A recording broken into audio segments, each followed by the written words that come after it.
Il y a un verset qui nous dit, quand on tourne nos regards vers lui, ben nous sommes rayonnants de joie. C'est ce qu'il faut apprendre à pratiquer. Oui, on peut chanter pour chanter, juste chanter, mais tourner nos regards vers le Seigneur quand on chante. Il chantait à lui les chants. Il y a de quoi qui se passe. Ça fait partie de sa volonté qu'on puisse se connecter en pensant nos pensées en Jésus. Puis là, on loue le Seigneur. Il y a de quoi qui se passe. Il y a une œuvre que Dieu fait dans nos vies pour nous remplir de sa joie, de sa paix, qu'on se sente béni, qu'on sente qu'il est là. C'est la paix du Seigneur qui surpasse toute intelligence. Puis cette paix-là, en plus, elle garde nos cœurs et nos pensées en Jésus. Les vrais adorateurs qui adoreront le Père en esprit, en vérité. Amen. Gloire à Dieu. On continue la petite étude que j'ai commencée il y a plusieurs semaines sur le retour de Jésus.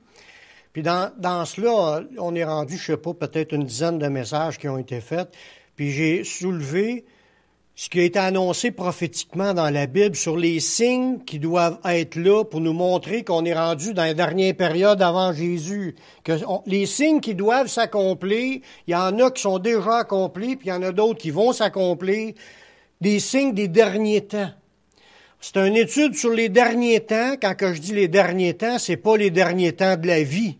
C'est les derniers temps du temps des nations. Parce que présentement, les nations sont comme si Dieu a laissé à l'homme le rôle de régner dans ce monde. Il a établi l'homme sur la création, puis les hommes règnent, mais pas toujours en suivant la volonté de Dieu. Mais ça fait partie quand même de ce que Dieu avait fait. Il savait que ça tournerait comme cela. Puis il voulait qu'on apprenne, malgré tout ce qui est défait aujourd'hui par les hommes, que les hommes, ils n'ont plus de morale, ils n'ont plus la morale de Dieu, ils n'ont plus les pensées de Dieu, ils n'ont plus les idées de Dieu, ils marchent pas selon le plan de Dieu. Ça crée un désordre dans la planète, puis même ça détruit la planète. Présentement, dans la fin des temps, on en voit plein de symptômes de cette destruction-là. Puis, c'est pas fini parce qu'il va arriver d'autres choses. Puis c'est tout annoncé dans la parole de Dieu, comment que ça va s'accomplir. On a vu déjà plusieurs signes. Puis aujourd'hui, le signe qu'on va voir, c'est quels sont le contexte que les chrétiens vivront dans les derniers temps. Je pourrais vous poser la question, comment vous pensez que ça roule dehors dans le monde, dans la vie? Est-ce que on voit comment est-ce que les gens sont rendus aujourd'hui? Mais ce qu'on va voir aujourd'hui, on va voir ce que la Bible prédisait, voilà 2000 ans, sur ce qui se passerait à la fin des temps, au niveau comment est-ce que les chrétiens vivraient. Quand je parle ils vivraient, c'est comment est-ce que les chrétiens seraient entourés. Comment est-ce que les gens qui nous entourent seraient comme mode de vie ou comme attitude ou comme pensée. C'est annoncé d'avance.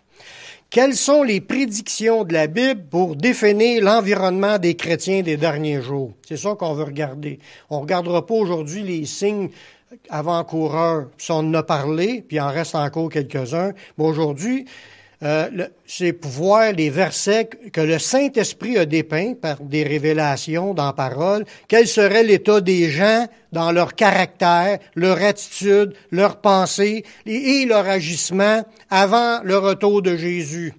Pour qu'on prenne conscience de ce qui se passe. Ça ne veut pas dire que tout le monde va être comme cela, mais la majorité. Puis ça nous parle en tant que chrétiens, quand on analyse là, que ça nous dit, ça va être comme ça dans les derniers temps. Puis il y a plein de passages qui ont donné des prophéties. Ils ont annoncé d'avance comment ça serait. Il ne faut pas oublier que la Bible a été écrite voilà 2000 ans. Le dernier livre est écrit voilà 2000 ans. Puis les choses, il prédisait les choses avant son retour dans les derniers temps. Puis les derniers temps ont commencé après Jésus. Ça n'a pas commencé là. Depuis la mort de Jésus, les disciples se croyaient à la dernière heure. Puis on est encore dans les dernières heures, mais on est à la dernière minute des dernières heures. C'est ça qui arrive. Puis c'est des choses faut pas être surpris de voir ce qu'on va voir. Il nous avertissait d'avance qu'on verrait les gens comme cela. Puis quand on est averti, comme qu'il y a un proverbe humain qui dit « Un homme averti en vaut deux ». Hein? Quand tu sais que sur quoi que tu étais averti, tu vas faire plus attention. Parce qu'il y a des raisons pourquoi Dieu nous a avertis de comment ça sera à la fin. Dieu veut qu'on prenne conscience parce qu'il nous a aussi, faut pas oublier qu'il nous a aussi dit de pas imiter le monde, de pas aimer ce qui est dans le monde, de pas marcher selon le monde. Fait que si on voit le monde marcher d'une manière aujourd'hui, puis c'est annoncé d'avance, puis t'es voué marcher de même, puis tu penses que, est-ce que nous, il faut penser qu'il faut marcher comme ça, nous aussi? Au contraire, nous, on marche selon le Seigneur. Puis là, c'est pour cela qu'il nous a avertis. Ça nous parle en tant que chrétiens de bien faire attention à ne pas imiter le monde en marchant selon la chair. Parce qu'il fait ce que le monde marche comme cela aujourd'hui, c'est à cause qu'ils marchent selon leur chair. Ils n'ont pas l'Esprit de Dieu. Puis si on marche selon la chair, c'est normal que charnellement, en marchant selon la chair, qu'on soit rendu comme c'est rendu là. Faut pas oublier que la rébellion, elle n'a pas commencé en fin de semaine. La rébellion a commencé à Adam et Ève. L'esprit de rébellion est rentré dans le monde. C'est un esprit qui pousse les gens à se rebeller et à faire le contraire de ce que Dieu dit. Puis il a une marche contraire à ce que Dieu dit. C'est poussé par un esprit qui pousse les gens à la rébellion. La seule chose qui retient les gens, c'est leur conscience. Parce que Dieu a mis une conscience. Il a permis que la conscience du bien et du mal rentre dans l'homme, puis les gens étant gérés par des autorités, ça les garde un peu de que tout le monde soit des voleurs, que tout le monde soit des menteurs. Mais il a dit quand même qu'on serait comme cela. Puis c'est de regarder ces passages-là, c'est intéressant de regarder cela, puis on va remarquer que oui, c'est vrai, oui, c'est vrai, oui, c'est vrai. On voit tout ça dans le monde. On est habitué d'y voir parce qu'on est dans les derniers temps. Puis prendre conscience que la Bible en parlait, puis c'est rendu de même aujourd'hui, ça devrait faire quoi? Nous fortifier dans le Seigneur, dire que la Bible est vraie. Puis ce qui a été prédit, ça s'accomplit. Puis c'est une manière d'être qui était prédit, qui sera comme cela avant le retour de Jésus.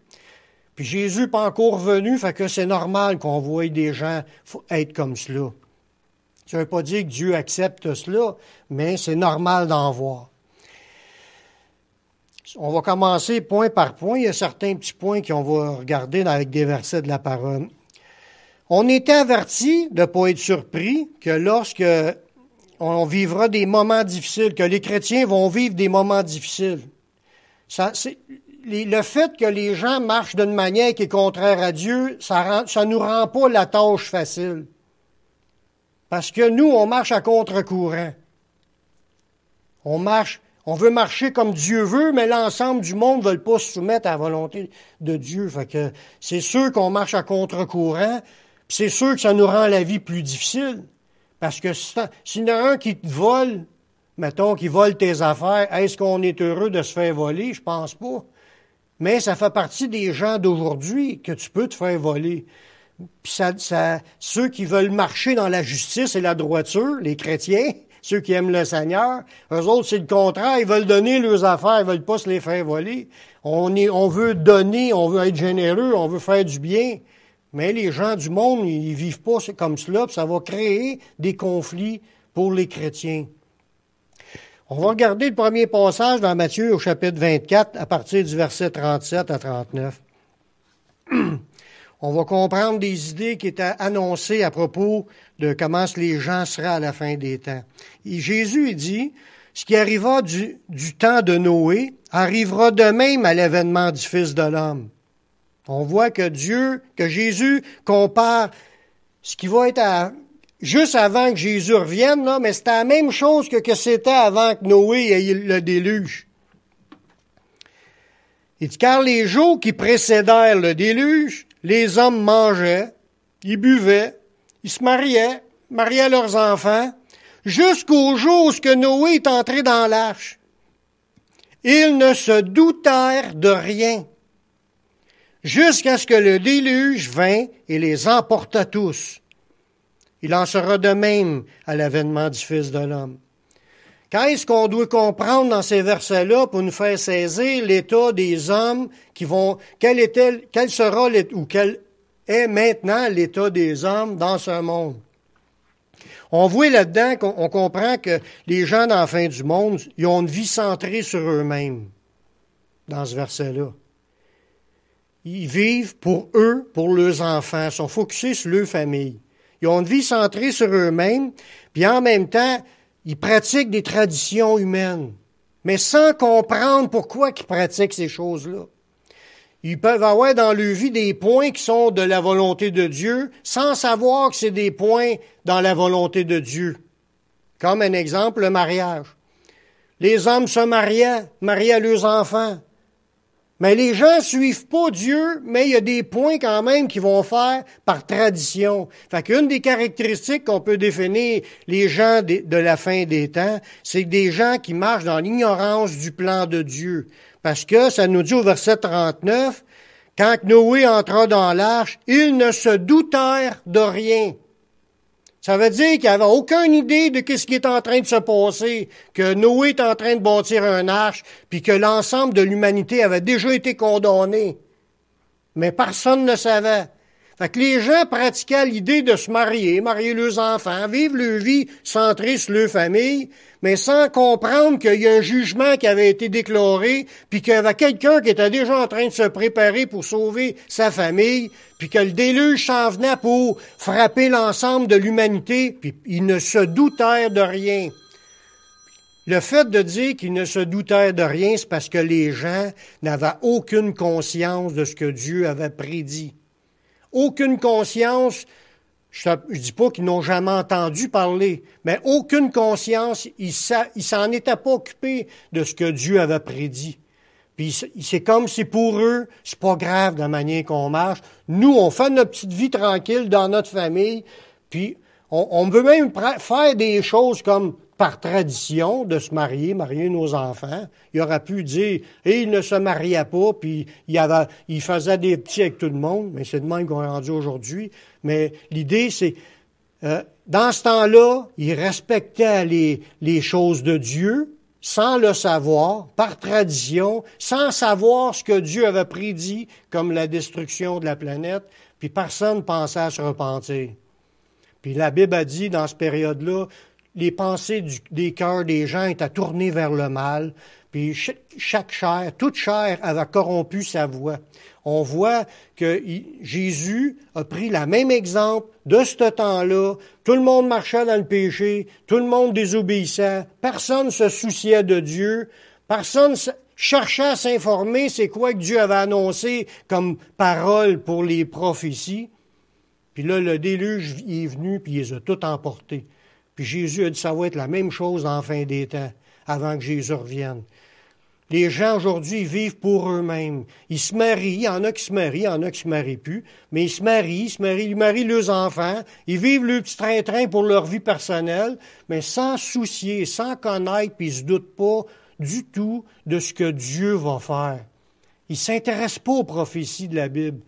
Ils lisent pas la Bible, veulent pas le savoir, vivent leur vie comme aujourd'hui, on mangeons et buvons, car demain nous mourrons, mais ils savent pas qu'il y a une vie éternelle, puis qu'il va y avoir une résurrection, puis qu'il va y avoir un jugement après. Ils se doutent de rien, puis ils vont tous se faire emporter.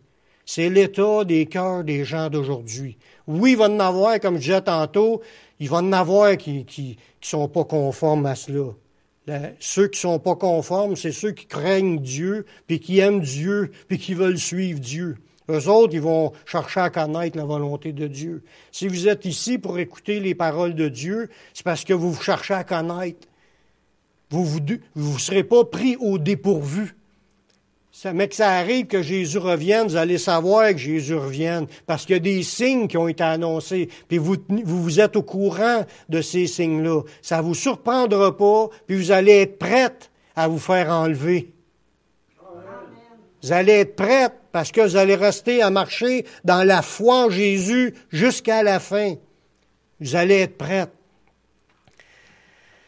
Luc, lui, quand il parlait ben là, on a vu dans l'évangile de Matthieu. Là, on va regarder un passage dans l'évangile de Luc au chapitre 17, à partir du verset 28 à 30. Luc, lui, il ajoute que les gens seraient axés sur le commerce, le travail, faire de l'argent, puis ignorant Dieu, puis les jugements de Dieu annoncés.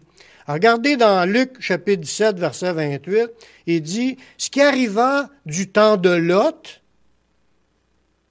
Lot, c'est Sodome et Gomorrhe, puis que les villes ont été détruites, arrivera pareillement. Les hommes mangeaient, buvaient, achetaient, vendaient, plantaient, bâtissaient. » On voit que leur vision était axée que sur le commerce, sans avoir d'idée ce que Dieu avait prédit, de vouloir apprendre ce que Dieu a prédit, puis de vouloir se préparer à ce que Dieu a prédit pour qu'il soit prêt quand Dieu va revenir. Ça dit que Jésus, il va revenir, puis ça va être pareil comme au temps de Lot. Il pensait qu'au commerce, à faire de l'argent. Il achetait, il vendait, il plantait, il bâtissait. Mais le jour où ce que Lot sortit de Sodome, une pluie de feu et de souffle tomba du ciel et les fit tous périr. Il en sera de même le jour où ce que le Fils de l'homme paraîtra. Est-ce normal de voir ce qu'on voit là aujourd'hui? Est-ce qu'on remarque que ça se passe un peu comme cela? Le monde ne pense qu'à l'argent. Regardez aux États-Unis comment est-ce que le premier ministre, lui, Trump, le président des États-Unis, lui, il axe sur faire de l'argent, faire de l'argent, faire de l'argent. Il y a du monde qui souffre. On coupe les aides financières pour ceux qui pourraient être soignés. Il a coupé les Obamacare. Il coupe les aides directes. Il arrête le monde de travailler pendant une période, puis il donne rien au monde pour être nourri. Ça, c'est penser qu'à l'argent. Acheter, planter, bâtir, mais pas penser aux humains. Ça, c'est un aspect, mais pas penser aux choses de Dieu, à se préparer dans la repentance, puis à chercher la communion avec le Saint-Esprit par Jésus, puis de marcher par la foi. Ça, on n'en parle pas gros. Il y a des églises qui en parlent, je suis d'accord, comme je disais tantôt. Il y en a qui marchent selon la volonté de Dieu, mais pas la majorité. La majorité, ils pensent qu'à leur vie présente, à leur vie personnelle. C'est comme si on vit « me, myself and I », puis aujourd'hui, on est rendu comme à l'apogée de cette idée-là. « Me, myself and I ». Moi, je veux pas en mettre de masse. Je m'en fous que les vieux meurent. Moi, je veux pas en mettre. Qu'est-ce que vous pensez que ça ressort comme idée? Une idée d'une personne qui est centrée sur sa vie à lui, puis il veut pas penser aux autres. Est-ce la charité chrétienne? Pas du tout. Parce que la charité chrétienne, on pense aux autres. On aime notre prochain, on veut prendre soin de notre prochain. Fait qu'on n'est pas barré à se dire « Oh, je veux pas porter de masque, moi, j'aime pas ça. » Mais oui, on pense pas rien qu'à nous. Voyez-vous l'idée de... Mais ça, c'est parce que c'est une pensée dans le monde de se rebeller, pas rien faire pour les autres. Jésus avait averti que ça sera comme cela dans la fin des temps. Mais c'est pas les seuls passages, il y en a d'autres. La Bible a prophétisé aussi sur l'injustice sociale. Les travailleurs qui souffrent et qui sont exploités, puis qu'il y a une séparation, une immense séparation entre les riches, extrêmement riches, puis les pauvres. Quand je parle de riches, je ne parle pas de ceux qui ont gagné 100 000 $ par année, là.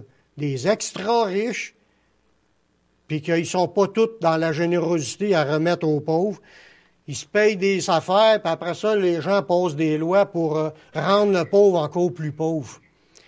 Mais c'est annoncé dans la parole de Dieu, dans Jacques chapitre 5, les versets 3 et 4. Jacques, il parlait à propos de ces riches-là, qu'il y en avait dans ce temps-là, parce qu'on était dans les derniers temps aussi dans ce temps-là, mais il y en a aussi aujourd'hui. Votre or et votre argent sont rouillés, parce que, alors, dans ce temps-là, ils ramassaient le or dans un coffre. Tu restes le coffre dans la cave, tu le serres. Des fois, il est enterré, même ton coffre. Tu l'enterres pour serrer ton argent. Tu veux pas te la faire voler. Ton argent rouille. Il dit, votre or, votre argent sont rouillés. Puis le rouille s'élèvera en témoignage contre vous et dévorera vos chairs comme un feu. Il dit, vous avez amassé des trésors dans les derniers jours. On est quand, là, les derniers jours? On est encore dans les derniers jours, dans les derniers temps.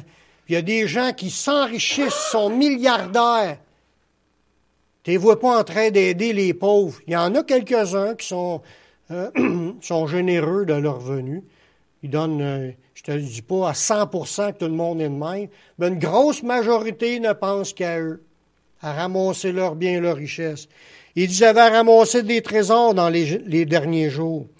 Voici le salaire des ouvriers qui ont moissonné vos champs et dont vous les avez frustrés, crie.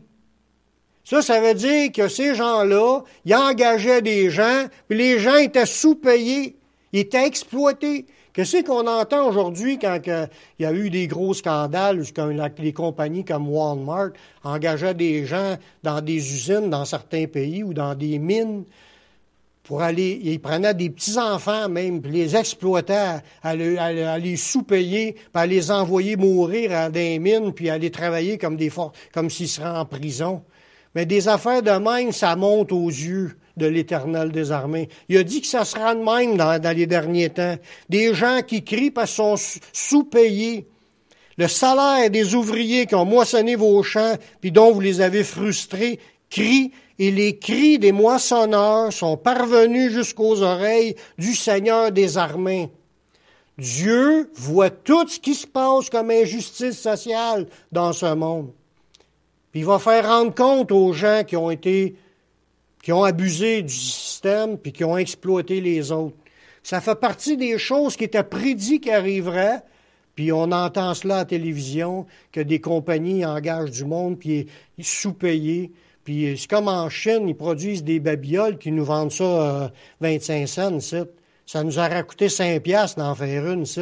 Eux autres, ça leur coûte 25 cents. Pourquoi, vous pensez? Parce que les employés là-bas sont exploités. Ils travaillent en bas du salaire minimum. C'est des archi-pauvres. Il y en a, j'ai vu dans un reportage, dans une usine, les gens travaillent 2 chiffres en ligne. C'est des 12 heures, des 16 heures par jour. Quand ils ont fini, ils vont se coucher c'est comme un mur avec tous des trous grands de même. Puis là, c'était des tiroirs comme à la mort. Les gens allaient se coucher là, ils fermaient le tiroir, puis c'était le trou pour aller se coucher. Ils dormaient là, ils s'en se relevaient le matin, ils continuaient à travailler toute la journée jusqu'à temps qu'ils se couchent le soir. Ça, c'est de l'exploitation humaine. Les gens, ils n'ont pas de vie. Ils se font voler leur vie par les riches, les extra-riches. Les boss de ces entreprises-là, ils sont archi-riches. Eux autres, les pauvres, sont archi-pauvres. Ils n'ont rien. C'est de l'exploitation, puis c'est écrit que ça sera comme cela. Mais Jacques nous mentionne malheur aux riches qui sont comme cela, puis qui exploitent les autres. Parce que les cris des gens qui se lamentent, parce qu'ils sont frustrés, ils sont sous-payés, ils sont exploités. Il y en a qui en meurent dans le place où ils travaillent, mais ça monte aux oreilles du Seigneur, puis il est conscient de ce qui se passe présentement. Puis un jour, le Seigneur va faire rendre compte à son retour de ces choses-là. L'apôtre Pierre, lui, nous dit que dans les derniers jours, il y aura des moqueurs. Là, c'est un autre type de personne. Des moqueurs, des gens qui sont pires que ceux qui sont neutres face à Dieu. Il y en a qui sont neutres. Tu leur parles de Dieu, ça ne leur dérange pas, mais ils diront pas rien contre Dieu. Ils sont neutres, ils respectent les opinions. Mais il y en a qui respectent pas les opinions, les moqueurs. La Bible nous dit qu'il y a des gens qui veulent leur spécialité, c'est de rire des choses de Dieu, d'écrire des choses contre Dieu. Ils se moquent, ils rient, ils essayent de renverser la foi de ceux qui ont la foi. Mais des gens de même, ça existe aujourd'hui. Il y a des livres partout vendus dans les bibliothèques pour essayer de contredire ce que Dieu dit. Puis ça, c'est sans compter les gens, quand tu travailles dans une shop, ils rient de toi parce que tu es chrétien. Mais ça, c'est de même depuis, ça fait partie des signes qui sont annoncés qui vont être comme cela dans les derniers temps. Dans 2 Pierre, chapitre 3, les versets 3 et 4, ça nous dit « Sachant avant tout que dans les derniers jours, il viendra des moqueurs avec leurs railleries. » Des railleries, c'est de rire du monde. Des moqueurs qui rient du monde. Tu regardes aussi souvent là, ceux qui font des jokes là, à la télévision, là, les humoristes, là, souvent, ils rient de Jésus, puis des apôtres de Jésus, puis de la parole de Dieu. Des fois, ils blasphèment Dieu, ils vont prendre le nom de Dieu en vain, ils vont blasphémer, c'est contraire aux 10 commandements.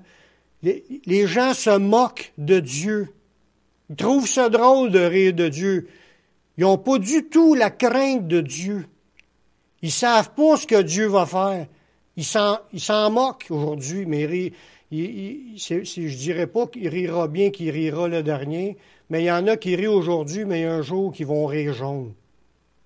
Parce que quand ils vont arriver devant le Seigneur, puis ils vont voir que c'était vrai, toutes leurs paroles vont les ronger comme de la gangrène. Ça nous dit que dans les derniers jours viendra des moqueurs avec des railleries, marchant selon leur propre convoitise. Eux autres trouvent ça drôle, puis ils rient. Ils se moquent du pauvre chrétien que lui, il essaye d'être un bon témoignage, puis il fait son travail le mieux qu'il peut. Puis des fois, on a de la misère à faire ce qu'on a à faire. Puis là, les autres se moquent, puis ils en embarquent, puis ils nous traitent de nom à cause qu'on est chrétien. Mais ça fait partie du plan de Dieu que on vive notre vie à travers d'un mode de vie qui est complètement différent de ce qu'on est, de ce qu'on croit, de ce qu'on aime. Parce qu'on aime le Seigneur, on croit en sa parole, puis on veut marcher à mettre sa parole en pratique. Puis les autres, ils connaissent rien de cela, mais ils en parlent en se moquant, en ridiculisant. Ça fait partie d'un des signes que Dieu nous a annoncé qu'on vivrait dans les derniers moments. Puis on a à subir cela. On essaye, ça m'est arrivé à plusieurs reprises, tombe sur un poste de télévision, il y a un humoriste, il compte 2, 3, il commence à compter son histoire, puis bingo, il commence à blasphémer, commence à parler contre Dieu, c'est pas long. Il y en a plein comme cela aujourd'hui qui rient des choses de Dieu. Ils essayent de discréditer ce que Dieu essaie de construire. Ça, tu vas voir quelqu'un dans la journée, il a entendu un chrétien lui parler du salut, puis lui, le soir, il s'en va, il regarde cette émission-là, puis le gars, il va démolir ce qui est écrit dans la Bible avec son émission. Mais ça, c'est des gens qui travaillent pour le diable, pour essayer de ralentir le plan de Dieu. Ils vont se moquer en disant « Où est-ce qu'elle est, la promesse de son avènement? Ça fait longtemps que Dieu a dit qu'il viendra, qu'il reviendra, puis il n'est pas revenu encore. » Ils vont dire « Car depuis que nos pères sont morts, tout demeure dès comme le commencement de la création. » Puis là, si tu continues à lire le texte, ça dit « Ils veulent ignorer ce qu'ils ont entendu. » Parce qu'ils l'ont entendu, qu'est-ce que Dieu a fait.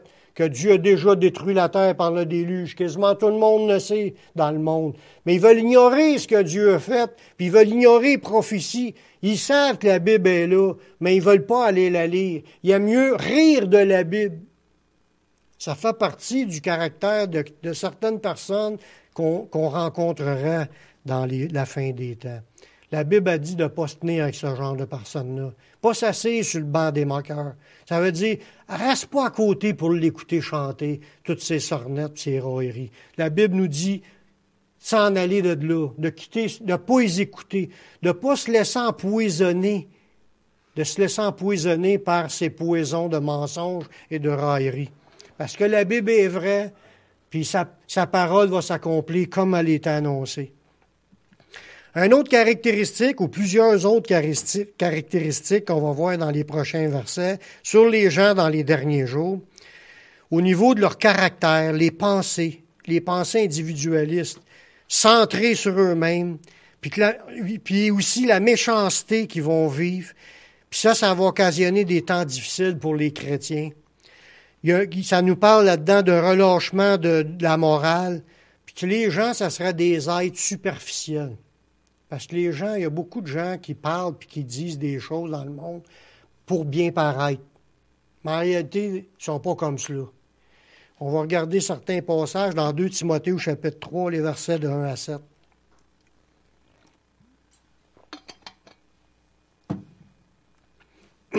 Ça a l'air un peu négatif, écouter cela, mais c'est pour nous faire rendre compte que c'est prédit ce qu'on est en train de vivre présentement.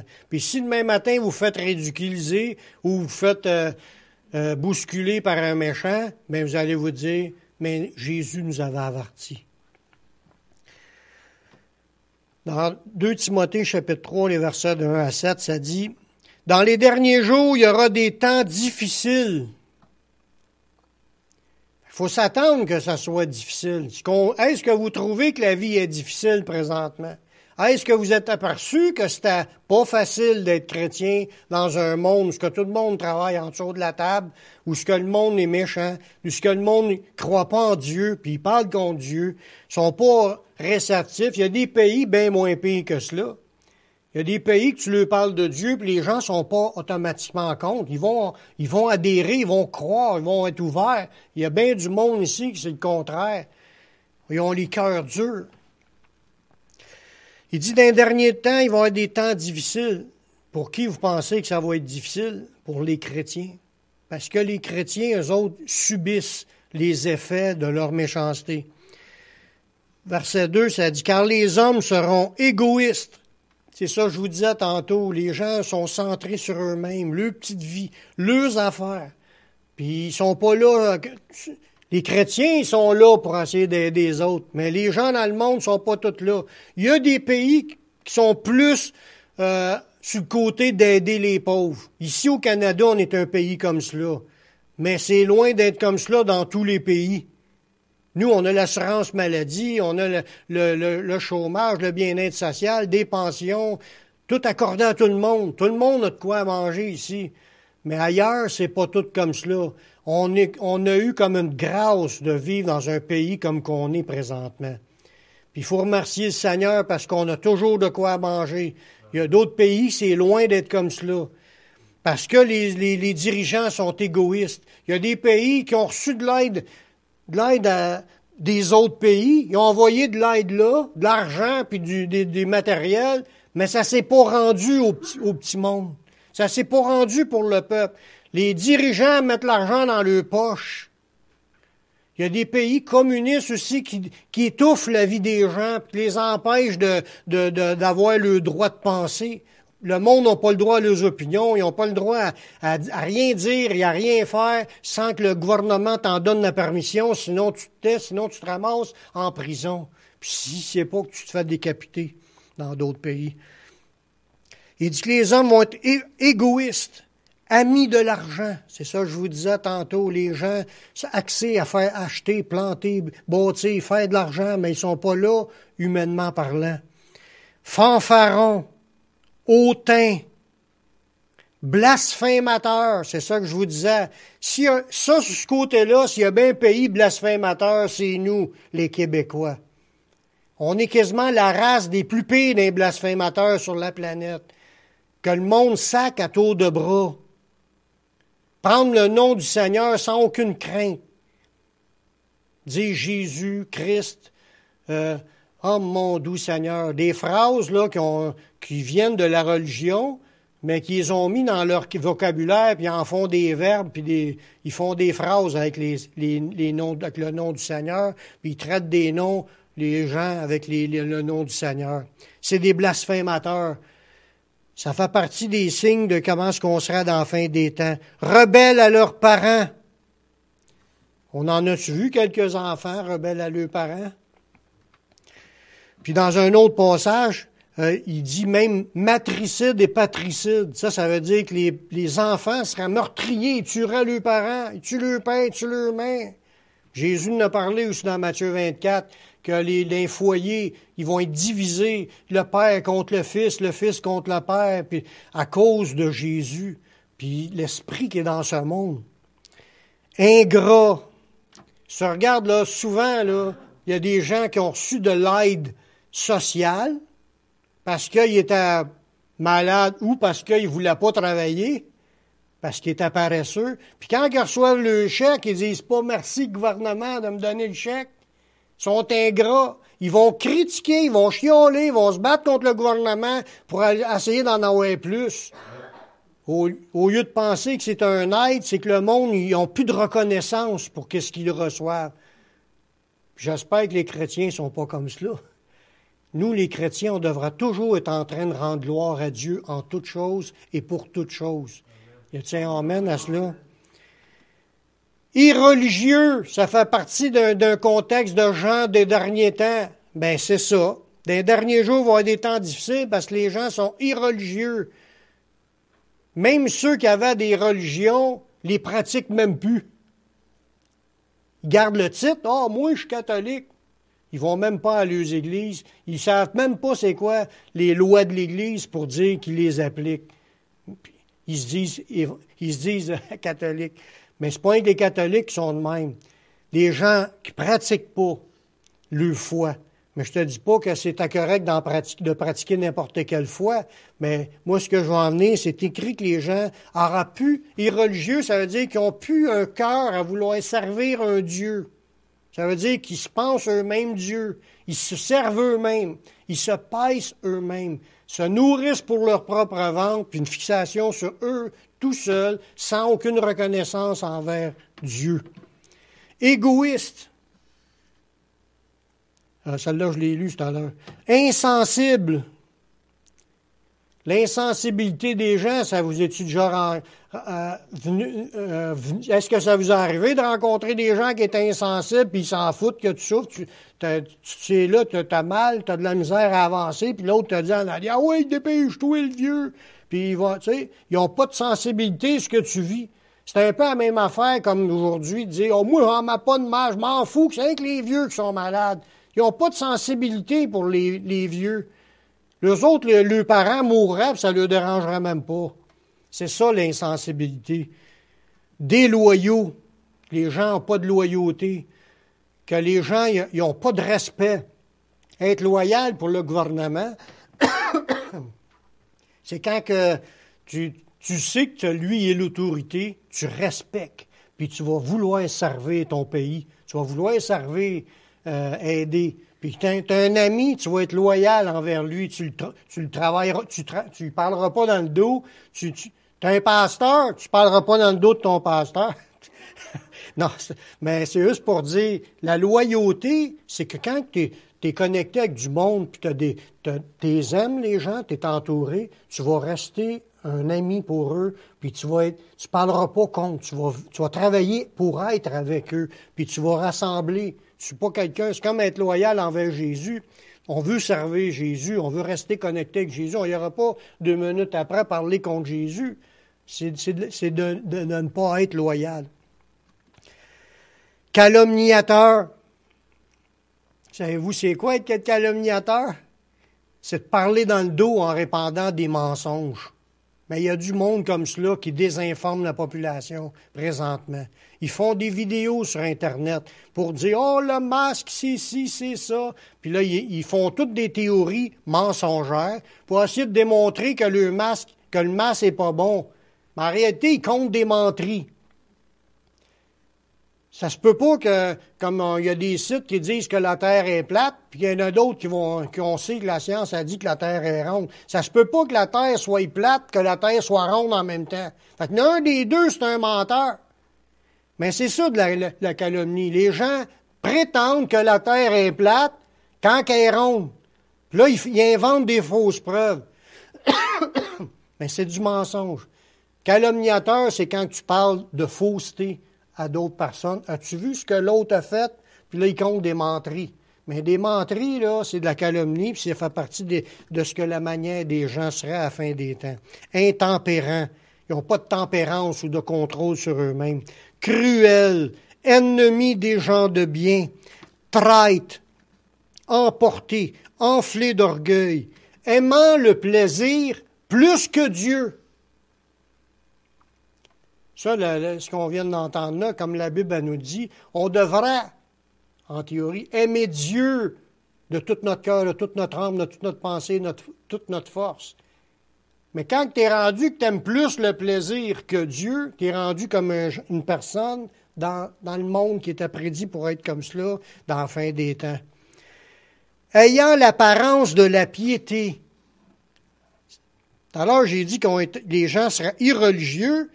Puis là, on voit qu'ils aiment le plaisir plus que Dieu. Puis là, ils ont une apparence de piété. Ça veut dire, ils ont de l'air des gens religieux. Parce que devant toi, ils peuvent dire, le Seigneur ici, puis le Seigneur là. Mais quand ça revient de bon, ils vivent complètement le contraire. Mais en reniant ce qui en fait la force. Ça nous dit dans ce passage-là, éloigne-toi de ces hommes-là. Il y en a parmi eux qui s'introduisent dans les maisons, ils captivent les femmes d'un esprit faible et borné, chargés de péché, agités par des passions de toute espèce, apprenant toujours et ne pouvant jamais arriver à la connaissance de la vérité. Jésus a dit, si on demeure dans sa parole, on va connaître la vérité, puis la vérité va nous rendre libres.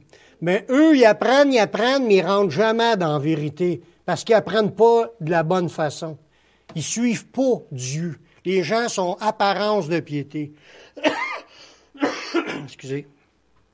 J'ai pas le coronavirus, parce que là, je parle trop avec... je pousse dans ma gorge, je suis bien irrité.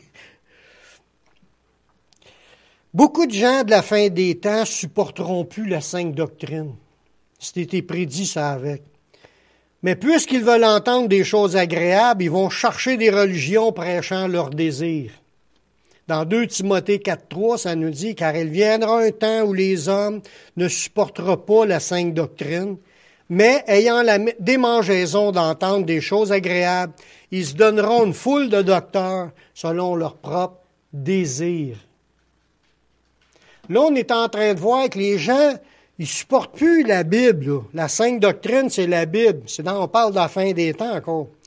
Ils supportent plus la Bible, mais ils ont quand même le goût d'entendre des choses agréables. Ils vont se donner des religions, mais des religions selon leur propre désir, ce que eux autres désirent et non pas ce que Dieu veut. Fait que là, les enseignements sont trafiqués. Ça devient des religions. Ça, des religions, il y en a à la tonne. Il y en a pour tous les sujets. Il y a même une religion qui est partie pour l'intelligence artificielle.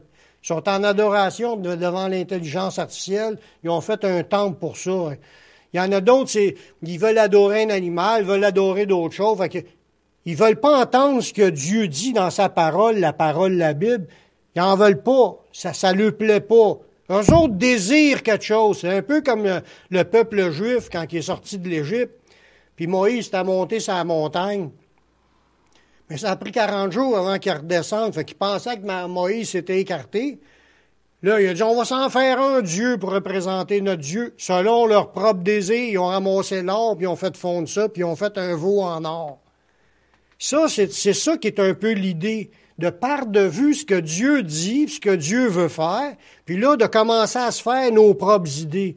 Pour qu'une église, un exemple, devienne une église avec des homosexuels, une église évangélique, pensez-vous qu'ils cherchent leur désir ou ils cherchent à faire ce que la Bible a dit? C'est ça l'idée. C'est ça l'idée. C'est que la sainte doctrine, là, c'est trop straight, la Bible, là. C'est trop, ça me dérange parce que moi, je suis pas comme ça. Fait qu'ils tassent les doctrines-là. Ils veulent continuer à entendre des choses agréables, mais ils se partent ça à leur manière. Puis là, ils marient les personnes homosexuelles. Moi, j'aime tout le monde, mais je peux pas accepter des idées qui sont pas bibliques. On peut pas croire à ces idées-là, mais pour eux, ils en veulent. Ça fait partie de la fin des temps. Quand tu penses à ça, c'est pourquoi qu'ils se disent qu'ils veulent être chrétiens s'ils veulent pas suivre la Bible? C'est quoi que c'est dur à comprendre que tu t'arraches des pages de ta Bible, ceux-là font pas notre affaire. On veut juste les seuls qui sont agréables. Là, les gens prophétisent des paix et sûreté, la bénédiction, blablabla, puis peut-être que Dieu, il voulait amener le jugement là-dessus. Fait qu'ils prêchent leur idée, ils prophétisent leur idée, comme les faux prophètes dans l'Ancien Testament, prophétisent leurs affaires, puis sans dire aussi, quand c'est le temps, que Dieu veut que tu changes de vie, puis que Dieu veut que tu te repentes. Un vrai prophète de Dieu va aussi amener les gens à se repentir. Mais dans ce temps-là, on a déjà vu ça dans la Bible, dans l'Ancien, que les gens prophétisaient des choses. Ça n'arrivera pas, la déportation. Dieu va briser le joug, blablabla. Mais ces faux prophètes-là, ils n'avaient pas le conseil de Dieu. Ils prêchaient leur désir. Tandis que Dieu, il avait déclaré, vous allez être tous déportés à Babylone, puis acceptez cela, par rendez-vous vous-même, vous allez conserver la vie. C'est là qu'on voit que c'est encore de même aujourd'hui. L'évolution de la société, on est en train de voir comment est-ce que les gens supportent plus ce que Dieu a dit, puis ils se créent des religions. On continue. Les gens du monde développeront une haine contre les chrétiens à cause que nous portons le nom du Seigneur. Ça fait partie encore des prédictions. Ce que Dieu a prédit, qu'il y aura une haine dans le monde. Dans Matthieu 24, 9, on vous livrera au tourment, on vous fera mourir, et vous serez haïs de toutes les nations à cause de mon nom. À cause que Dieu nous a choisis, qu'on a accepté de suivre Jésus. Aujourd'hui, on est content, on est sauvés, puis eux autres ne se réjouissent pas qu'on est sauvés. Ils veulent nous sauter dessus pour nous écraser parce qu'on est sauvés. Ici, on n'en ressent pas parce que la loi nous protège dans l'expression de notre foi. Mais il y a des pays, c'est pas de même. Les églises se font brûler, les chrétiens se font couper la tête, il y en a d'autres qui se font mettre en prison. Présentement, c'est de même. C'était de même pendant longtemps, à cause que les gens sont intolérants. Ils ne tolèrent pas, puis il y a une haine qui s'est développée contre les chrétiens. C'est prédit, puis il faut s'attendre, c'est sûr que si Dieu le veut, que ça peut arriver. Il ne faut pas être surpris si ça arrivera ici au Québec, mais soyons armés dans nos pensées de dire c'est ce que Dieu avait prédit, c'est ce que sa parole nous annonce. Le monde y agit comme cela parce qu'il est voilé. Il est aveuglé. Il est incrédule, sont aveuglés par le diable. C'est le diable qui tient aveugle. Les gens, là, même s'ils voient la vie, ils voient le soleil, ils voient les nuages, mais ils ne voient pas les autres comme Dieu voudrait qu'on soit vu.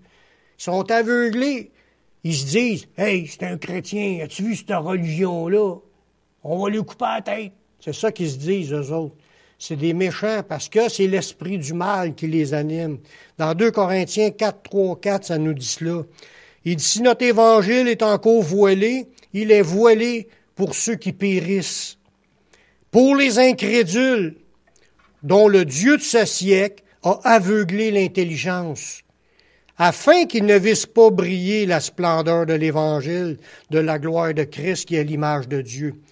Voyez-vous, à cause qu'ils sont incrédules, ils ont un Dieu qui les mène. C'est le Dieu de ce siècle.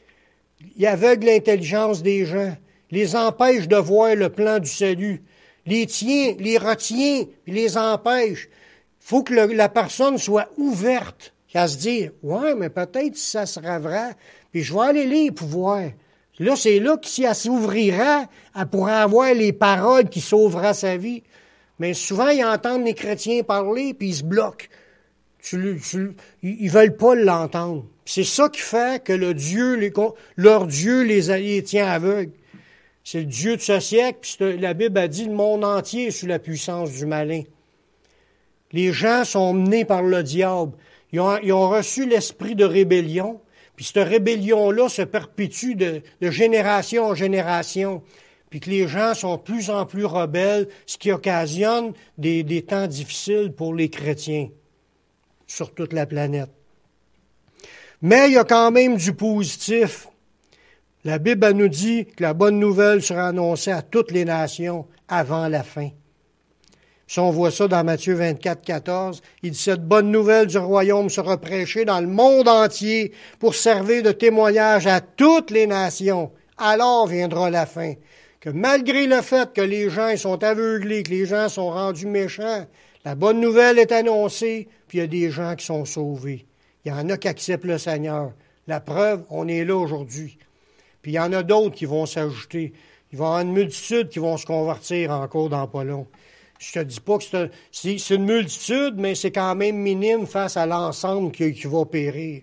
Il y a beaucoup d'appelés, mais peu d'élus. Il ne faut pas que les chrétiens se laissent décourager par les réactions de ceux qui nous entourent. Même si ça sera ton père, ta mère, ton frère, ta blonde, tes amis qui se moquent de toi parce que tu es chrétien. Il ne faut pas que tu te laisses décourager. C'est un autre esprit qui agit en eux pour l'été, qu'ils réagissent comme cela envers toi. Il faut que tu continues à aimer ton ennemi, à vouloir qu'ils comprennent, à prier pour eux autres, à prier que le Seigneur fasse un réveil dans notre pays, qui change, qui ont prié pour les gouvernements, prié pour les gens, pour que les gens se convertissent. Puis Dieu va en sauver, il l'a promis. Puis Dieu exauce les prières. Continuons à persévérer dans notre foi, mais intercédons. L'intercession, là, c'est un combat spirituel. C'est de prier pour le salut. C'est de prier pour que les gens soient sauvés, pour briser les liens et les chaînes que l'ennemi leur a mis, pour que les gens puissent voir l'Évangile puis accepter Jésus pour être sauvés. Il ne faut pas que les chrétiens se laissent décourager par les réactions de ceux qui les entourent. Jésus nous a dit dans Jean 16, 33, « Je vous ai dit ces choses afin que vous ayez la paix en moi. » On n'aura pas nécessairement tout le temps la paix dans le monde. Mais tu peux avoir une paix en Jésus. Puis s'il nous a dit ces choses, tout ce qu'on a appris aujourd'hui, là, il nous a dit ces choses, ça vient tout de la Bible, pour qu'on ait la paix en Jésus, qu'on vise sur Jésus. Il dit, vous aurez des tribulations dans le monde, mais prenez courage, j'ai vaincu le monde. À cause qu'on est en Jésus, on est déjà des victorieux. On est déjà vainqueurs. C'est de demeurer dans cette victoire jusqu'à la fin, de ne pas se laisser affecter par ce qui se passe, puis de garder la foi, garder courage, s'appuyer sur les promesses de Jésus. Restez ferme, puis peu importe combien est-ce qu'il y en aura qui suit, combien est-ce qu'il va en avoir de sauvés, persévérons, lâchons pas. Nous, on fait ce qu'on peut, puis le Seigneur fait le reste. Amen. Amen. Dans tout cela, on a vu un peu comment c'était dans le monde, mais nous sommes avertis de ne pas aimer le monde puis de ne pas l'imiter. Dans 1 Jean 2,15, ça dit « N'aimez point le monde, ni les choses qui sont dans le monde. Si quelqu'un aime le monde, l'amour du Père n'est point en lui. » Nous, on doit aimer ce que Dieu aime. En lisant la Bible, tu apprends ce que Dieu aime. Puis on marche dans ce que Dieu aime, puis on va être aimé du Père. Amen. Restons en Jésus. Marchons selon sa parole. Je finis avec un dernier verset. Bientôt, le Seigneur reviendra, puis sa vengeance, puis sa rétribution sera avec lui. Sa rétribution, c'est le salaire, les récompenses. Mais il va avoir aussi sa vengeance avec lui. Fait que ceux qui lui appartiennent vont avoir le salaire. La rétribution, c'est le salaire. La bénédiction de Dieu.